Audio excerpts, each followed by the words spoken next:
தோழன் தோழிலா வணக்கம். ரொம்ப நாள் ஆச்சு மக்களே. வாங்க என்னன்னா இப்போ முருங்கைக்கீரை சூப்பு பார்க்கலாம். முருங்கைக்கீரை சூப்பு வந்து எல்லாருமே சாப்பிட வேண்டிய பொருள்.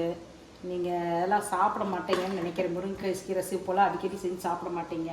சிம்பிளாக சொல்கிறேன், டேஸ்ட்டாக குழந்தைய கூட விரும்பி சாப்பிட்ற மாதிரி உங்களுக்கு சொல்கிறேன் பாருங்கள். முருங்கைக்கீரை பாருங்கள், நல்லா காம்போடைய கூட போடுங்க. ரொம்ப போட்டு க்ளீன் பண்ணுன்றதெல்லாம் இல்லை. நான் அது எப்படின்னு சொல்கிறேன் பாருங்கள். நல்லா கொஞ்சம் காம்பு இருந்தாலும் பரவாயில்ல, காம்போடையே போடுங்க. காம்புலேயும் நிறைய சத்து இருக்குது. முருங்கைக்கீரையில் முருங்கை மரமே பூராமே சத்துங்க, அனைத்துமே சத்துங்க. முருங்கைக்கீரை, முருங்கைக்காம்பு, முருங்கைப்பட்டை, முருங்கை பிசினு, முருங்கைப்பூ, முருங்கைக்காய் எல்லாமே சொல்லிகிட்டே போகலாம். முருங்கைக்காய் மரம் பூராமே நம்மளுக்கு பெனிஃபிட் தான். பூராமே சாப்பிட்லாம், எல்லாமே சாப்பிட்லாங்க. அதில் அவ்வளோ சத்து இருக்குது. முருங்கைக்கீரையை போட்டுக்கிறீங்களா? அடுத்து பாருங்கள், பருப்பு, துவரம் பருப்பு ஊற கொஞ்சம் கழுநீர் பிடிச்சி நல்லா க்ளீனாக கழுவிட்டு கொஞ்சம் துவரம் பருப்பு போடுங்க. சூப்புக்கு டேஸ்ட் கொடுக்குறதே இதான் உங்களுக்கு. நீங்கள் அயனோட ப்ரோட்டீனை சேர்த்து சாப்பிடும்போது இன்னும் பெனிஃபிட் உங்களுக்கு அதிகமாக கிடைக்கும்.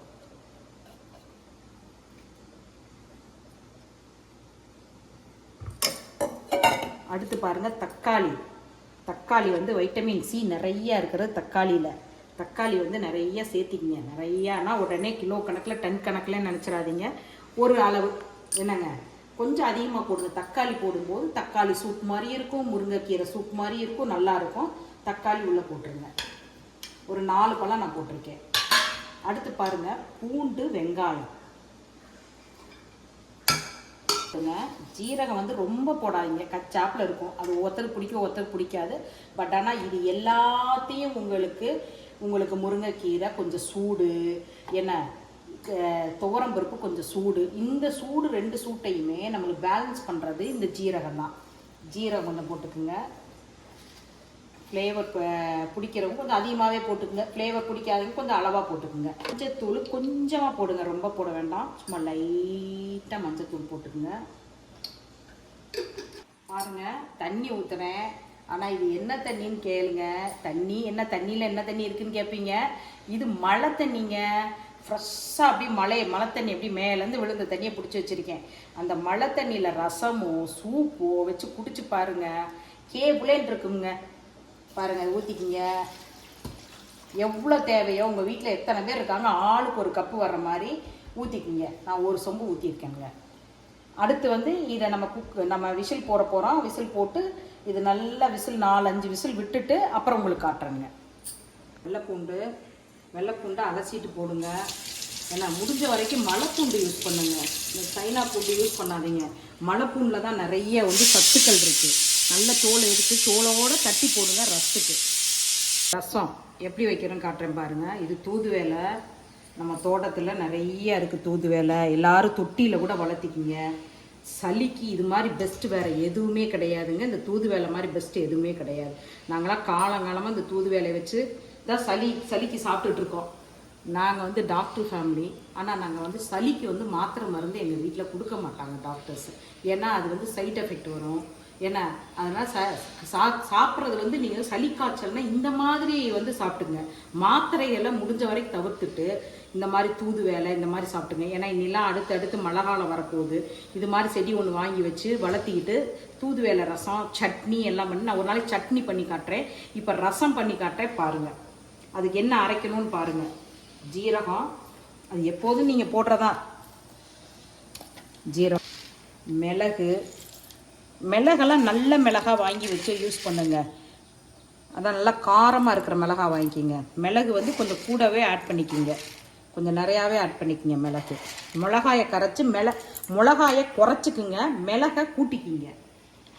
சமையலுக்கு எப்போவுமே மிளகை கூட்டி மிளகாயை குறைங்க. பாருங்கள், கொத்தமல்லி நான் எப்போவுமே எல்லா ரசத்துக்கும் கொத்தமல்லி போடுவேன். ஏன்னா நிறையா பேர் போட மாட்டேங்கிறாங்க. ஆனால் வந்து நீங்கள் ரசப்பொடியிலேயே கொத்தமல்லி போடாமல் அரைக்க மாட்டாங்க. ஏன்னா கொத்தமல்லி வந்து குளிர்ச்சி. இது ரொம்ப குளிர்ச்சி. கொத்தமல்லி ஆட் பண்ணிக்கிங்க. கொத்தமல்லி போட்டிங்கன்னா அது ஒரு டேஸ்ட் வரும் உங்களுக்கு. வாசமும் டேஸ்ட்டும் ஃப்ளேவர் நல்லா இருக்கும் ரசத்துக்கு. மிளகா போட்டிருக்கேன், வரமிளகா. மிளகு தான் அதிகமாக போட்டிருக்கேன் நான். மிளகா கம்மி தான் பார்த்துங்க. 2 மிளகா வரமிளகா போட்டுருக்குங்க. பாருங்கள், கோர்ஸாக அரைச்சிக்குங்க, ரொம்ப நைஸாக அரைச்சிடாதீங்க, இந்த மாதிரி கோர்ஸாக அரைச்சிக்குங்க. இப்போ இது வந்து புளித்தண்ணி, நம்மளுக்கு இது வந்து புளித்தண்ணி. மழை தண்ணி உள்ளே ஊற்றி வச்சுருக்கேன், உங்கள்கிட்ட காட்டினேன். மழை தண்ணி ஊற்றிருக்கேன். மழை தண்ணியெலாம் பிடிச்சி சமைங்க, ரொம்ப நல்லா இருக்கும். நேச்சுரல் வாட்டர், இயற்கையான தண்ணினா மழை தண்ணி தாங்க. பாருங்கள், அடுத்து வந்து ஜீரகம், மிளகு, மல்லி எல்லாம் அரைச்சி போட்டிருக்கேங்களா. அடுத்து பாருங்கள், பச்சை மிளகா சும்மா ஒரு 4 தட்டி போட்டிருக்கேன். பச்சை மிளகா 4 தட்டி வச்சுருக்கேன். ஏன்னா இதில் வெங்காயம் தட்டி வச்சுருக்கேன். இதில் வந்து வெள்ளைப்பூண்டு தட்டி, இது எல்லாமே வந்து இதில் போடக்கூடாதுங்க, இதை எண்ணெயில் தான் போடணும். அலசி வச்சுருக்கேன். முள் இருக்கும் இதில் அனைத்துமே. பின்னாடி ஃபுல்லாக பாருங்கள், கிட்ட கிட்ட க்ளோஸ்அப்பில் காட்டு பாரு, முள் இருக்கும். அப்படியே நுனியிலெல்லாம் முள் பூரா, இடையிலெல்லாம் ஃபுல்லாக முள். இந்த இலையே முள்ளாக தான் இருக்கும். இது கட் பண்ணுறதே கொஞ்சம் சிரமம்தான். நம்ம சிசரில் தான் வச்சு கட் பண்ணணும். அலசும் போது நம்ம கையில் அலசுறது ரொம்ப சிரமமாக இருக்கும். நாங்கள் ஹேண்டில் பண்ணிகிட்டே இருக்கனால எங்களுக்கு அந்த நேக்கு தெரியும். நீங்கள் டவுனில் இருக்கவங்கலாம் வந்து இது வாங்கினீங்கன்னா ஒரு கரண்டியில் போட்டு அப்படியே அலசி விட்டு எடுங்க. நல்லா க்ளீன் பண்ணிட்டுங்க. மிக்சியில் போட்டு நைஸாக அரைங்க. அது முதல்ல பேஸ்ட்டாக அரைங்க. மழை தண்ணி, மழை பெய்யறப்ப மழை தண்ணியை பிடிச்சி சமைங்க, சூப்பராக இருக்கும். சமையலே செம்ம டேஸ்ட்டாக இருக்கும். அரைச்சாச்சுங்களா, இதை இதில் போட்டுக்கலாங்க.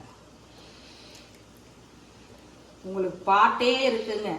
புது வேலையில அரைச்சு தொண்டையில தான் நினைச்சு நான்கிட்ட பேச போறேன் மணிக்கணக்கா. எப்படி பாட்டு எழுதியிருக்காரு பாருங்க. யார் எழுதுனான்னு நான் பார்த்து சொல்கிறேன் உங்களுக்கு. அது மாதிரி தூதுவேலை இலையெல்லாம் அவ்வளோ தொண்டைக்கு இதமான இது அதிகமாக இருக்குதுங்க. அப்படியே சளி பிடிச்சிருக்கிறப்ப இந்த ரசத்தை வச்சு சூடாக சாப்பாடு போட்டு பிசைஞ்சு சாப்பிட்டு பாருங்க, அப்படியே சொர்க்கமாக இருக்குங்க. பாருங்க, நல்லெண்ணெய், ரசம்னாலே மெயினாக நல்லெண்ணெய் தான். பல ரசம் இருக்குதுங்க.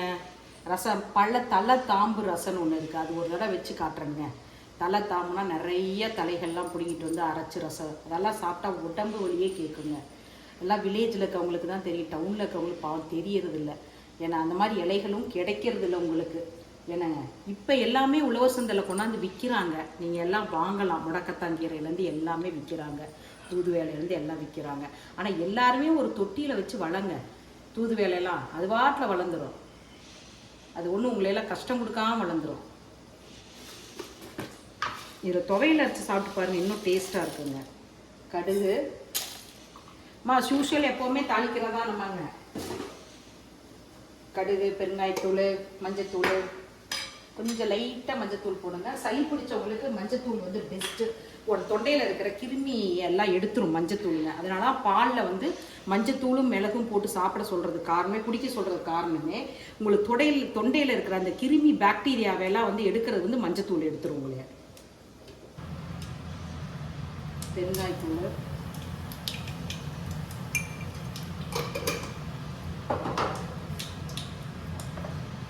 கொஞ்சம் மஞ்சத்தூள்,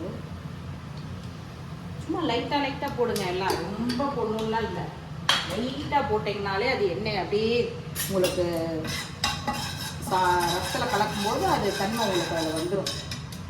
மஞ்சத்தூள்லாம் நீங்கள் வந்து வீட்டிலே அரைச்சி வச்சுக்குங்க.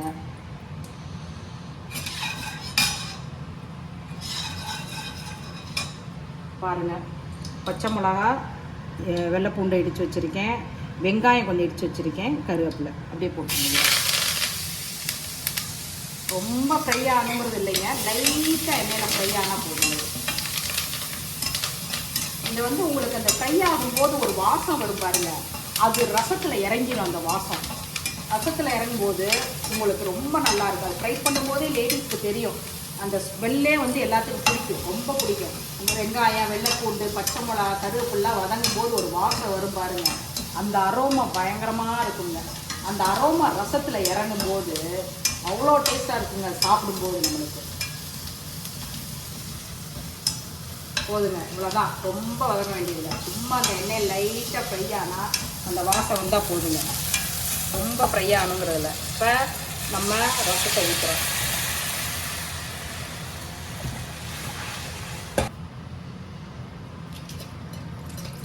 எங்கள் வீட்டில் ஒரு ஆளுக்குங்க லைட்டாக சளி பிடிக்கிற மாதிரி இருக்குதுங்க.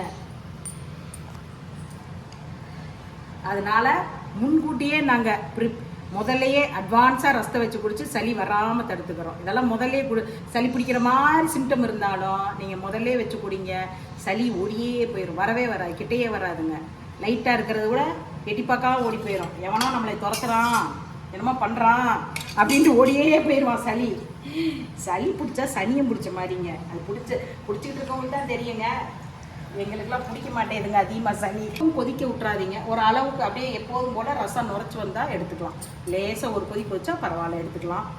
என்னங்க சாப்பிட்டு என்னங்க இதெல்லாம் செஞ்சு சாப்பிட்டு பார்த்துட்டு ஃபீட்பேக் கொடுங்க. ஓகே, சூப்புக்கு அதெல்லாம் மிக்சியில் போட்டு ஒரு சுற்று விட்டுக்குங்க. ஒரு சுற்று விட்டு வடிச்சுக்குங்க எல்லாத்தையும். நீங்கள் அப்படியே மசிச்சு அந்த சூப்பை குடிக்க முடியாது. நீங்கள் அதை நீங்கள் மிக்சியில் போட்டு இப்படி இந்த மாதிரி ஒரு அரைப்பு அரைச்சிட்டு வடிகட்டுங்க.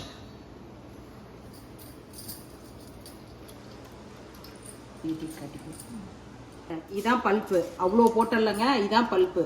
இந்த பல்ப்பு மட்டும்தான் நிற்குங்க. நீங்கள் எல்லாத்தையும் வேஸ்ட் பண்ணிடக்கூடாதுங்க. இதெல்லாம் அரைச்சி போட்டு வடிகட்டி குடிச்சிங்கன்னா தான் ஃபைபர் எல்லா சத்தும் நம்மளுக்கு கிடைக்குங்க. இவ்வளோதாங்க. பாருங்கள் சூப்பு பாருங்கள். கொஞ்சம் மிளகுத்தூள் போட்டிருக்கேன். அவ்வளோதான். பாருங்கள் எவ்வளோ கொலன்னு இருக்குங்களா சூப்பு. வடிகட்டணுன்னே இப்படி தான் சூப்பு குடிக்கணுங்க. எல்லாம் நீங்கள் காய்ச்சிட்டு அப்படியே வடிகட்டி அந்த தண்ணியை குடிக்கக்கூடாது. அந்த தண்ணியில் மட்டும் ஒரு சத்து இல்லைங்க. நீங்கள் அந்த தண்ணியில் அதில் இருக்கிற பொருளெல்லாம் அரைச்சிடணுங்க. மிக்சியில் போட்டு ஒரு அரைப்பு அரைச்சிட்டு சல்லடையில் வடிகட்டிட்டிங்கன்னா அதில் இருக்கிற ஃபைபர் ஃபுல்லாக இதில் வந்துடுதுங்க. இந்த சூப்புக்கு வந்துடுங்க. இதை நீங்கள் குடிங்க. அருமையான சூப்பு. இது ஒரு டயட்டாகவே எடுத்துக்கலாமுங்க நம்ம. ஓகே, பாய் கண்ணுங்களா.